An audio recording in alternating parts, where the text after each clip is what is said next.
কিসাকিলি ঘুষাঘুষি আছে না নাই? বাবা ছেলের মধ্যে জমি জমা নিয়ে হয় না অনেক সময়?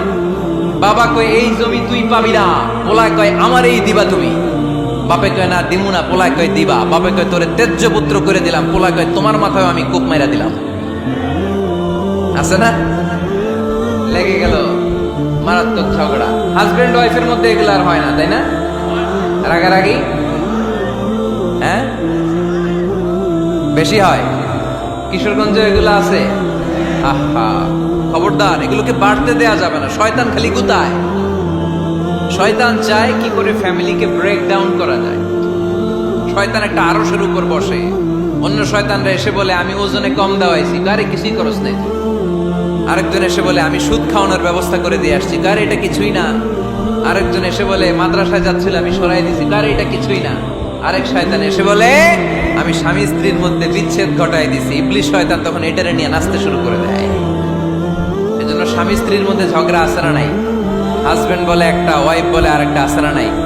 হাজবেন্ড বলে তুমি যাইবা না, এই বিয়ার দাওয়াতে যাইবা না, ও আমারে অপমান করছিল। বউ কয় আমি যাবো, আমার বান্ধবীর বিয়া, তোমার কি? আছে না নাই? হাজবেন্ড কয় না যাবি না, বউ কয় যাবো, গেলে তোর খবর আছে। বউ কয় কি করবা? কয় তালাক দিয়ে দিলাম। আছে না নাই?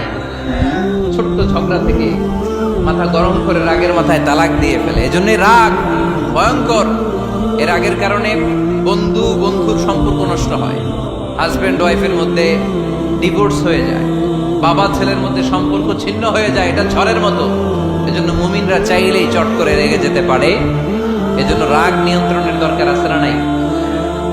এজন্য আল্লাহ বললেন والذين ينفقون أموالهم في سبيل الذين ينفقون في السراء والضراء والكاظمين الغيظ والعافين عن الناس। মুমিন বান্দার মুত্তাকিদের প্রথম গুণ দান করে, মুত্তাকিদের দ্বিতীয় গুণ তারা রাগকে হজম করে। সুবহানাল্লাহ পড়ে। রাগকে কি করতে হবে? জোরে বলেন, কি করতে হবে? আল্লাহ রাসূল বললেন লাইসা শাদীদু বিসসুরআ, কুস্তি খেলে যে অন্যকে মাটিতে শুইয়ে দিতে পারে সে আসল শক্তিশালী না। ইন্নামাশ শাদীদুল্লাযী ইয়ামলিকু নাফসাহু ইনদাল গাদাব, রাগের মাথায় যখন নিজেকে যে নিয়ন্ত্রণ করতে পারে আল্লাহর কাছে ওই ব্যক্তিটাই শক্তিশালী। কুস্তি খেলে আরেকজনের শোয়াই দিলেন, এ শক্তিশালী না। বরং শক্তিশালী তো সে যে রাগের সময় নিজের উপর নিয়ন্ত্রণ রাখে। He can control himself in the time of anger. যখন সে রেগে যায় তখন সে নিজেকে নিয়ন্ত্রণ করতে পারে, সেই শক্তিশালী। কুস্তি খেলে আপনি হোতায় দিলেন আরেকজন, আপনি শক্তিশালী না। এজন্য রাগকে নিয়ন্ত্রণ করতে রাজি আছেন তো? এক সাহাবী এসে বলল ইয়া রাসূলুল্লাহ আউসিনি ইয়া রাসূলুল্লাহ, ও নবী আমারে নসিহত করেন, আমারে কিছু উপদেশ দেন। বিষ্ণুই বললেন লা তাগদাব, তুমি রেগে যেও না। সাহাবী বললেন আরেকটা উপদেশ দেন। বিশ্বনবী বললেন লা তাগদাব, রেগে যেও না। সাহাবী বললেন ও নবী আরেকটা উপদেশ দেন। বিশ্বনবী তৃতীয়বারের জন্য বললেন ও সাহাবী তুমি রেগে যেও না, লা তাগদাব, রেগে যেও না। কারণ রেগে গেলেন তো হেরে গেলেন, রেগে গেলেন হেরে গেলেন। অনেকে আপনারা রাগাতে চাইবে নানাভাবে, কিন্তু আপনি রাখবেন না। আপনার সাথে ঝগড়া করতে চাইবে, পায়ে পাড়া দিয়ে ঝগড়া করতে চায়, এরকম আছে না নাই? আপনারা রাগাতে চায়, ফুসলাতে চায়, কিন্তু মুমিনরা মুত্তাকিনরা তারা যেন তেন কোনো কারণে রেগে যায় না, তারা তাদের রাগকে হজম করে। আলহামদুলিল্লাহ পড়ে। আল্লাহ রাসূল সাল্লাল্লাহু আলাইহি ওয়াসাল্লাম কখনো রাখতেন না, কখনো না। ওনার উপর অনেক অত্যাচার হয়েছে, উনি রাগেন নাই, উনি ক্ষমা করে দিয়েছেন। কি করেছেন? আল্লাহ রাসূল সাল্লাল্লাহু আলাইহি ওয়াসাল্লাম যখন মক্কায় নামাজ পড়তেন, আল্লাহ রাসূল সাল্লাল্লাহু আলাইহি ওয়াসাল্লাম যখন রুকুতে যেতেন, সিজদায় যেতেন, পিঠের উপরে পচা উটের নাড়ি ভুঁড়ি চাপিয়ে দেয়া হতো। আল্লাহ রাসূল কখনো রেগেছেন? কথা বলেন। তায়েফের ময়দানে দাওয়াত দিতে গেলেন, পাথর মারা হলো, তিনি রেগেছেন? বাড়ি থেকে বের করে দেয়া হলো, বাধ্য হয়ে মক্কা থেকে মদিনায় হিজরতে গেলেন। মক্কার দিকে তাকিয়ে তাকিয়ে চোখের পানি ছাড়লেন আর বললেন মক্কা তু আহাব্বুল বিলাদ ইলাইয়া, আমার কাছে সবচেয়ে প্রিয় শহর মক্কা শহর। লাউলা উখরিজতু আমা খারাজতু, আমার যদি বের করে দেয়া না হতো মক্কা থেকে জীবনে কোনোদিন আমি বের হতাম না। তারপরও বিশ্বনবী রাগেন নাই। ব্ল্যাক ম্যাজিক করে 6 মাস বিশ্বনবীকে অসুস্থ করে রাখা হয়েছে, তিনি রাগেন নাই। আল্লাহ রাসূল সাল্লাল্লাহু আলাইহি ওয়াসাল্লাম একবার উটের উপর চড়ছিলেন। ইন দ্য মিন টাইম এক বেদুইন এসে বিশ্বনবীর গায়ের চাদর ধরে টান দিলেন। হাদিসের বর্ণনাকারী সাইয়েদনা আনাস রাদিয়াল্লাহু তাআলা উনি বলেন, কুনতু আমশি মা রাসূলিল্লাহ, আমি একবার রাসূল সাল্লাল্লাহু আলাইহি ওয়াসাল্লামের সাথে হাঁটছিলাম। ওয়া আলাইহি বুরদুন নাজরানি গলিদুল হাশিয়া, আর রাসূল সাল্লাল্লাহু আলাইহি ওয়াসাল্লামের গায়ে ছিল চাদর। কি ছিল? আপনারা আজকে চাদর গায়ে দিয়ে আসছেন? কেউ আসছেন? অনেকে। এই যে আমরা চাদর গায়ে দেই, আমাদের চাদরের এই পাশে মাঝে মাঝে কিছু ডিজাইন করা থাকে না? নাজরান দেশ থেকে নিয়ে আসা বিশ্বনবীর ওই চাদরের এইখানে খসখসে ডিজাইন ছিল। তো আল্লাহ রাসূল যখন চাদর গায়ে দেয়া, ওই বেদুইন যখন চাদর টান দিয়েছে, ওই খসখসে ডিজাইন আল্লাহ রাসূল সাল্লাল্লাহু আলাইহি ওয়াসাল্লামের ঘাড়ের চামড়া ছিঁড়ে ফেলেছে। আসছিল ভিক্ষা করতে। বেদুইন আসছে কি করতে? ভিক্ষা চাওয়ার স্টাইল দেখেন, ভিক্ষা চাওয়ার স্টাইল দেখছেন? আল্লাহ রাসূল সাল্লাল্লাহু আলাইহি ওয়াসাল্লামের চাদর ধরে এমন টান মেরেছে, ওই খসখসে চাদরের দাগ বিষ্ণু সাল্লাল্লাহু আলাইহি ওয়াসাল্লাম ঘাড়ের মধ্যে বসে ঘাড়ের চামড়া ছিঁড়ে গিয়েছে। বিষ্ণু প্রচন্ড ব্যথা পেয়েছেন, কিন্তু কিছুই বলেন নাই। ফালতাফাতা ইলাইহি রাসূলুল্লাহ, আল্লাহ রাসূল তার দিকে তাকালেন, তাকিয়ে সুম্মা দাহিক, ছোট্ট একটা মুচকি হাসি দিলেন। মুচকি হাসি দিলেন। ভিক্ষা করতে আসছে, চাদর ধরে টান মেরা ঘাড়ের চামড়া ছিঁড়ে ফেলছে, আর বলতে শুরু করছে, ইয়া মুহাম্মদ মুরলি মিন মালিল্লাহ, আল্লাহর যে সম্পদ আছে বাইতুল মালের সম্পদ থেকে আমার কিছু দাও, আমার কিছু নাই।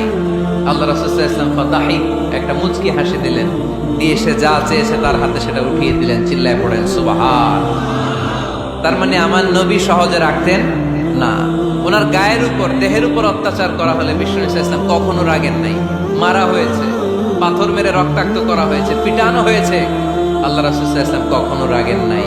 তবে আল্লাহর জমিনে আল্লাহর বিধান লঙ্ঘিত হওয়া মাত্রই বিষ্ণু সাল্লাল্লাহু আলাইহি ওয়াসাল্লাম রেগে যেতেন। পড়েন আল্লাহু আকবার। আল্লাহর বিধান লঙ্ঘিত হতে দিতেন না। যেই লোকটা নামাজ পড়া অবস্থায় ওটের পচা নারী বুড়ি চাপিয়ে দিলে রাগেন না, যাকে পাথর মারা হলে রাগেন না, চাদর ধরে টেনে গায়ের চামড়া ছিঁড়ে ফেললে রাগেন না, ওই ব্যক্তিটা আল্লাহর জমিনে আল্লাহর আইনের বিরুদ্ধে কথা বললে রেগে যেতেন। কারণ এটা আল্লাহর আইন, আল্লাহর আইনে সবাই সমান। এখানে উঁচু নিচু, there is no difference between black and white, between upper and lower, between the richer section of the society and poorer section of the society, between the prime minister, between the member of the parliament and the factory worker, rickshaw puller, everyone is totally equal, 100% equal in the eyes of Quran and Islam. চিল্লায় বলেন ঠিক কি না? আল্লাহর চোখে সবাই সমান। ওইখানে প্রধানমন্ত্রী নাই, ওইখানে প্রেসিডেন্ট নাই, ওইখানে এমপি নাই, ওইখানে রিকশাওয়ালা আর প্রধানমন্ত্রী আর প্রেসিডেন্ট এক কাতারে দাঁড়িয়ে আল্লাহর সেজদা দেয়। চিল্লায় বলেন ঠিক কিনা? নিজেকে আক্রমণ করা হলে রাখতেন না, কিন্তু আল্লাহর জমিনে আল্লাহর বিধান লঙ্ঘিত হলে আল্লাহ রাসূল রেগে যেতেন। মদিনাতে এক মেয়ে চুরিতে ধরা পড়ল। চুরি করলে কি করতে হয়? আস-সারিকু ওয়াস-সারিকাতু ফাকতাউ আইদিয়াহুমা। বাংলাদেশে হাত কাটে, কি করে? জেলে দেয়। আর কি করে? হ্যাঁ, জরিমানা, জামায়াতের করে না। বিধান হচ্ছে হাত কেটে দাও। If anyone steal something precious, the government, the authority should cut down his right hand. আইনটা কার? বাংলাদেশে এরকম চোর আছে না নাই? দেশের টাকা পাচার করে, আছে না নাই? হাজার হাজার টাকা কুচি কুচি করে বগুড়ার এক পানির মধ্যে, খালের মধ্যে দেখলাম। আহা, জনগণ খেতে পায় না, আর মানুষ টাকা কুচি করে জঙ্গলে ফেলে দিয়ে আস। এগুলো কত বড় টাকা! একটা চোর, ওকে ধরে যদি হাত কেটে টেলিভিশনে প্রচার করে দেয়া হতো, 17 কোটি মানুষ যদি দেখতো, এদেশে আর চোর খুঁজে পাওয়া যেত যেত না। বনু মখজুমিয়া গোত্রের এক নারী চুরিতে ধরা পড়ল। সাহাবীরা যে বললে, ইয়া রাসূলুল্লাহ, অনেক বংশীয় মেয়ে, আপনি হাত কেটে দিয়েন না, মাফ করে দেন। কি করেন? আল্লাহ রাসূল সাল্লাল্লাহু আলাইহি ওয়াসাল্লামের চেহারাটা আগুনের গোলার মতো লাল হয়ে গেল, রেগে গেলেন। আল্লাহ রাসূল বললেন, এত বড় সাহস পেলে কোত্থেকে? এটা আল্লাহর আইন। চিল্লায় বলো, কার আইন? লাউ কানাত ফাতিমাতু বিনতি মুহাম্মদ সারাকাত লাকাতা মুহাম্মাদুন ইয়াদাহা। আরে বনু মখজুমিয়া গোত্রের মেয়ে তো দূরের কথা, আমার কলিজার টুকরা ফাতেমাও যদি চুরিতে ধরা পড়তো, আমি ফাতেমার ডান হাত কেটে দিতে 1 সেকেন্ডও দেরি করতাম না। কারণ বিধানটা কার? এত মাইট দেয়া হলো বিশ্বনবীকে, এত অত্যাচার করা হলো, তিনি রেগে যেতেন না। কিন্তু আল্লাহর জমিনে আল্লাহর বিধান লঙ্ঘিত হলে তিনি রেগে যেতেন, ঠিক কিনা? এজন্য আমাদের রাগটাও হতে হবে এমন, অপ্রয়োজনে আমরা রাখবো না, কিন্তু আল্লাহর জমিনে আল্লাহর বিধান যদি লঙ্ঘিত হয়, দুর্বলের উপর যদি সবলের অত্যাচার হয়, সমাজে যদি বিশৃঙ্খলা তৈরি হয়, তখন মুমিন রাগান্বিত হবে, বজ্র কণ্ঠে গর্জে উঠবে, চিল্লায় বলেন ঠিক কিনা? এছাড়া মুমিন রাগকে নিয়ন্ত্রণ করে, এটা মুত্তাকিদের বৈশিষ্ট্য। আল্লাযীনা ইউনফিকুনা ফিস সাররাই ওয়াদ দাররা, মুত্তাকিনদের প্রথম গুণ তারা দান করে। 2 নাম্বার গুণ রাগকে হজম করে। রাগকে হজম করতে রাজি আছেন সবাই? আজকে থেকে রাগটা একটু কমানো যাবে, থামানো যাবে তো? আল্লাহ তুমি কবুল করো, পড়ি আমিন। আল্লাহ রাসূল সাল্লাল্লাহু আলাইহি ওয়াসাল্লাম রাগ কমানোর কিছু পদ্ধতি আমাদেরকে শিখিয়েছেন। 2 সাহাবী ঝগড়া লাগলো, কথার পিঠে কথা, কথার নাম লতা। ঝগড়া করতে করতে এক সাহাবী রেগে মেগে আগুন। আল্লাহ রাসূল দেখতে লাগলেন আর বললেন, ইন্নী লা আ'লামু কালিমা লাউ ক্বালাহা লা যাহাবা দা আনহু, নিশ্চয়ই আমি এমন এক বাক্য জানি, এই বাক্যটা যদি এই সাহাবী পড়ে তাহলে তার রাগ মুহূর্তের মধ্যে ঠান্ডা হয়ে যাবে। ওই সাহাবী বলল, ইয়া রাসূলুল্লাহ, বাক্যটা কি আমারে শিখিয়ে দেন, আমি চাই আমার রাগটা যেন থেমে যায়। আল্লাহর রাসূল বললেন, তুমি পড়ো আউযু বিল্লাহি মিনাশ শাইতানির রাজীম। সবাই পড়েন, আউযু বিল্লাহি মিনাশ শাইতানির রাজীম। তাহলে রাগ কমানোর দোয়ার নাম কি? সবাই বলেন, আউযু বিল্লাহি মিনাশ শাইতানির রাজীম। এটা হচ্ছে 1 নাম্বার ফর্মুলা। এটা কয় নাম্বার মনে থাকবে? রাগ আসলে এই দোয়াটা পড়বো, মুহূর্তে রাগকে ঠান্ডা করে দেবে কে? 2 নাম্বার ফর্মুলা হচ্ছে, বেশি রাগ চলে আসলে আপনি চুপ থাকবেন। Keep quiet, keep silent, cool down, relax করেন, থামেন। অশ্রাব্য ভাষায় গালিগালাজ করবেন না। অনেকে রেগে গেলে গড় গড় করে কি যেন বলে, গালিগালাজ করে, 14 গোষ্ঠী উদ্ধার করে স্যার, আছে না নাই? না, এই গালিগালাজ যখন কন্টিনিউ করবেন আর বাড়তে থাকবে আপনার রাগ। আপনি একটু থামেন, stop, relax and keep quiet. ইদা গাদিবা আহাদুকুম ফালিয়াসকুত, বলেছেন মুহাম্মদ সাল্লাল্লাহু আলাইহি ওয়াসাল্লাম। তোমাদের কেউ যখন রেগে যায়, সে যদি রাগ থামাতে চায়, সেজন্য চুপ থাকে। সেজন্য কি থাকে? তাহলে বেশি রাগ আসলে কি গালিগালাজ করবেন, চিল্লাফাল্লা করবেন, 14 গোষ্ঠী নিয়ে গালি দিবেন, কি করবেন? চুপ থাকবো। কি থাকবেন? মনে থাকবে? নাকি ওয়াজের ময়দানেই শেষ, বাড়িতে যাইয়া হোতায় নেবেন? চুপ থাকতে রাজি আছেন তো? প্রথমে রাগ আসলে আউযুবিল্লাহ পড়বো, 2 নম্বরে চুপ থাকবো, 3 নম্বরে বিষ্ণু ঈসা ইসলাম বললেন, তোমার কার্যক্রম কমিয়ে দাও, লোয়ার ইউর অ্যাকশন। অ্যাকশন কমাও, ডাইরেক্ট অ্যাকশনে যাও না। আমরা কি করি? রাগ আসলে ডাইরেক্ট অ্যাকশন। 1 তালাক, 2 তালাক, 3 তালাক, 22 তালাক, 100 তালাক, শাশুড়ির সুদ্ধা তালাক দিয়ে বলা আছে না নাই? কয় তোর মারে তালাক, তোর 14 গোষ্ঠী তালাক, বিয়ে করছে একটারে তালাক দিয়ে 14 গোষ্ঠী দিয়ে। এরকম ডাকাইতে আছে না নাই? আলহামদুলিল্লাহ কিশোরগঞ্জে এগুলো নাই। ওমরে ফারুক যখন খলিফা রাদিয়াল্লাহু তাআলা আনহু, এক লোক তার স্ত্রীকে 100 তালাক দিয়েছে। কয় তালাক? স্ত্রী এসে ওমরে ফারুককে বললেন, ইয়া আমিরুল মুমিনিন, বিচার করেন। কি বিচার? আমার স্বামী তো আমার 100 তালাক দিছে। কয় তালাক? ওমরে ফারুক বললেন, তোমার স্বামীকে ডেকে আনো। ডেকে আনা হলো। বললো, ঘটনা কি? তালাক দিবা 3টা, 100টা দিলা কেন? কয় রাগ হয়েছিল অনেক, মেজাজ গরম হয়ে গেছিল। ওমরে ফারুক বললেন, চাই আর তালাক মিন শিআরিল্লাহ, তালাক হচ্ছে আল্লাহর শিয়ার, এটা কোরআনের আইন, এটা নিয়ে ফাইজলামি করলি কেন? এদিকে আয়, বিচার করি। জামাই বউরে বসায় তিনি বিচার করে দিলেন, 3 তালাকে তোর বউ তালাক, বাকি 97 তালাক তোর পিঠের উপর পড়বে। কই পড়বে? এবার জল্লাদ নিয়ে আসা হলো, চাবুক নিয়া, ওয়াহিদ, ইসনাইন, তালাতা, আরবা, খামসা, এক একটা চাবুক মারে আর সিল্লান মেরা ওঠে স্বামী। কয় সব তালাক তোর পিঠের উপরে দিলাম। এরকম বিচার যদি ওমরে ফারুকের মতো বাংলার জমিনে থাকতো, একটা বদমাইশ খুঁজে পাওয়া যেত? Lower your action. রেগে গেলে অ্যাকশন কমান, ডাইরেক্ট অ্যাকশন মেরেন না। কি করবেন? কার্যক্রম কমিয়ে দেন।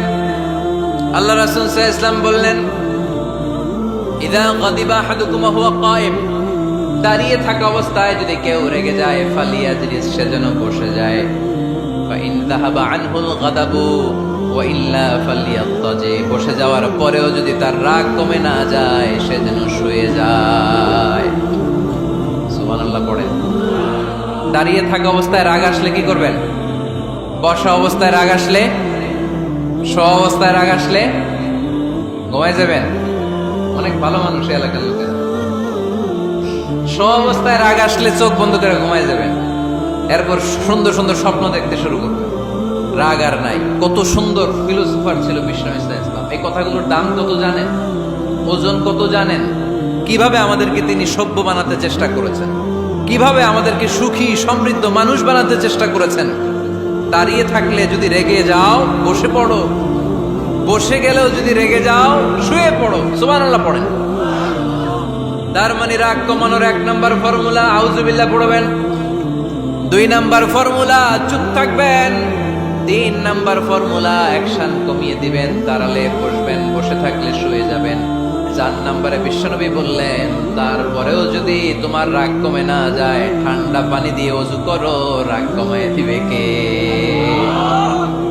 ওযু করেন ঠান্ডা পানি দিয়ে, রাগ কমায় দিবে কে? আল্লাহ রাসূল সাল্লাল্লাহু আলাইহি ওয়াসাল্লাম বললেন শাইতান ইন্নাল গাদাবা মিনাশ শাইতান, নিশ্চয়ই রাগ আসে শয়তান থেকে। রাগ এনে দেয় কে? একটু আওয়াজ করে বলেন না, এনে দেয় কে? রাগ এনে দেয় শয়তান। ও শয়তানু খুলিকা মিনান নার, শয়তান তৈরি আগুন দিয়ে। শয়তান তৈরি কি দিয়ে? ওয়ান নারু তুতফাউ বিল মা, আর আগুন নিভায় পানি দিয়ে। আগুন নিভায় কি দিয়ে? এজন্য তোমাদের কেউ যখন রেগে যায় ইদা গাদিবা আহাদুকুম ফালিয়াতাওয়াদ্দা, সেজন্য ঠান্ডা পানি দিয়ে ওযু করে তার রাগটারে ঠান্ডা করে দিবে কে? সুবহানাল্লাহ পড়েন। মনে থাকবে সবার। 1 নাম্বার রাগ আসলে 1 নাম্বারে কি করবেন? আউযুবিল্লাহ পড়বেন। 2 নাম্বার চুপ থাকবেন। 3 নাম্বার বসে যাবেন, শুয়ে যাবেন। 4 নাম্বার ওযু করবেন। রাজি আছেন? মাথায় ঠান্ডা পানি দিবেন, চেহারায় ঠান্ডা পানির ছাপটা দিবেন, দেখবেন আপনার রাগকে ঠান্ডা করে দিছে কে? এজন্য আল্লাহ বললেন আমার মুত্তাকিদের বৈশিষ্ট্য হলো আল্লাযীনা ইউনফিকুনা ফিস সাররাই ওয়াদ দাররাই ওয়াল কাযিমিনাল গায়যা ওয়াল আফিনা আনিন নাস। মুত্তাকিন বান্দারা সুখে দুঃখে দান করে, রাগ ক্রোধ আসলে এটাকে তারা হজম করে। মুত্তাকিনদের 3 নাম্বার বৈশিষ্ট্য হলো তাদের সাথে কেউ অন্যায় করলে তারা ক্ষমা করে। সুবহানাল্লাহ পড়েন। কি করবেন? ক্ষমা করে দিবেন। মুত্তাকিদের 3 নাম্বার বৈশিষ্ট্য কি? নাকি অন্তরের মধ্যে দুঃখ কষ্ট রেখে দিবেন?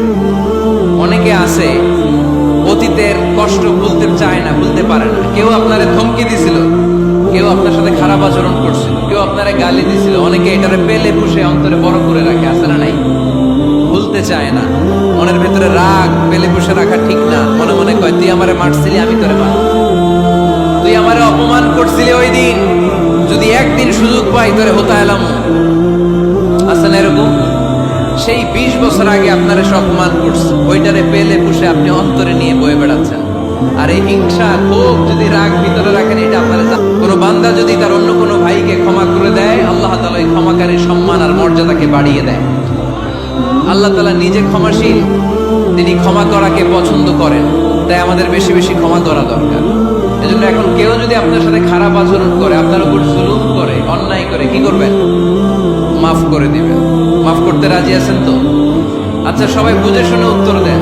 আল্লাহ পাক আমাদের সব গুনাহগুলো ক্ষমা করে দেখ, আমরা চাই কি চাই না?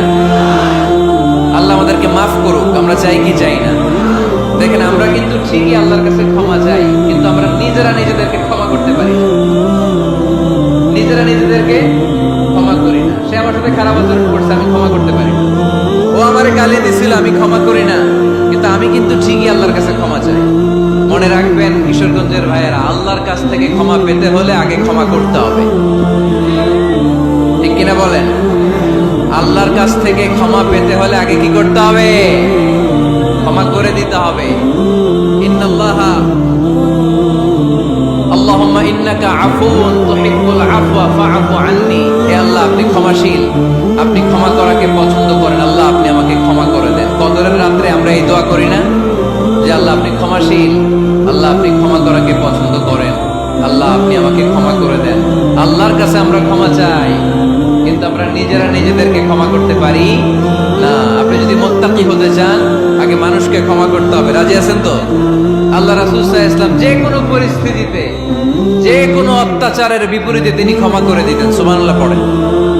আপনারা ওঠা বসা করতেছেন কেন?